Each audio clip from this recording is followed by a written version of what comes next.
নিত্য প্রয়োজনীয় জিনিসপত্রের মূল্য বৃদ্ধি, বিদ্যুতে স্মার্ট মিটার চালু, বেকার যুবকদের কাজ, আরজিকরের ঘটনায় জড়িত ব্যক্তিদের দৃষ্টান্তমূলক শাস্তি সহ জনজীবনের এক গুচ্ছ দাবিতে আগামী 21শে জানুয়ারি কলকাতায় মহামিছিলের আহ্বান করেছে এসইউসিআই কমিউনিস্ট দল।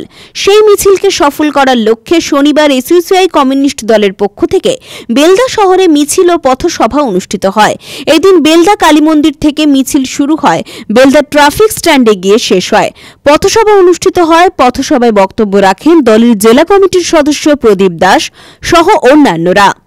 সংগঠিত করা হচ্ছিল, তাকে ছাপিয়ে দিয়ে তৃণমূল সরকার তার ওই সন্দীপ ঘোষকে আরজি করে প্রিন্সিপাল তার নেতৃত্বে রাজ্য স্বাস্থ্য সিন্ডিকেট হেলথ কালচার স্বাস্থ্য দুর্নীতি পরিচালনা করার যিনি নায়ক, সেই সন্দীপ ঘোষের নেতৃত্বে আরজি করে কলকাতার বুকে 9 আগস্ট মধ্যরাতে কর্তব্যরত অবস্থায় তরুণ চিকিৎসককে ধর্ষণ হত্যা করে তারপরে সমগ্র রাজ্য প্রশাসন, কলকাতার পুলিশ কমিশনার, ডিসি মেয়র থেকে শুরু করে তলাতলা রয়েছে বিপক্ষ থেকে অধিক কোর্ট মুখ্যমন্ত্রীর পরিচালনায় তৃণমূল কংগ্রেসের সর্বস্তরের সুদীপ্ত রায় থেকে শুরু করে সমস্ত নেতা মন্ত্রীরা মাঠে নামলেন। তারা একের পর এক তথ্য প্রমাণ লোপাট করলেন, সিসিটিভি ফুটেজ ধ্বংস করলেন। হত্যা মিনার সঙ্গে যে রুমে, সেই রুমটা পর্যন্ত ওই স্বাস্থ্য ভবনের নির্দেশে রাতারাতি ভেঙে দেওয়া হলো।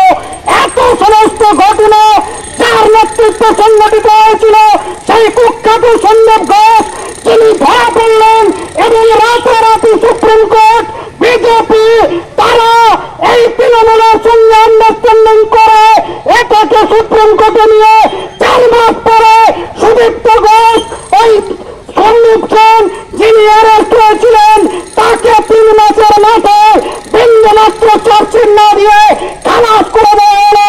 অর্থাৎ ধর্ষণ চলবে, খুন চলবে, মায়েদের নিরাপত্তা থাকবে না।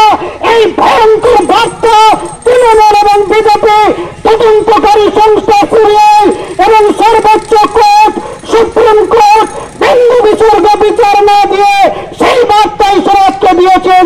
এটি অত্যন্ত লজ্জার উদ্বেগের।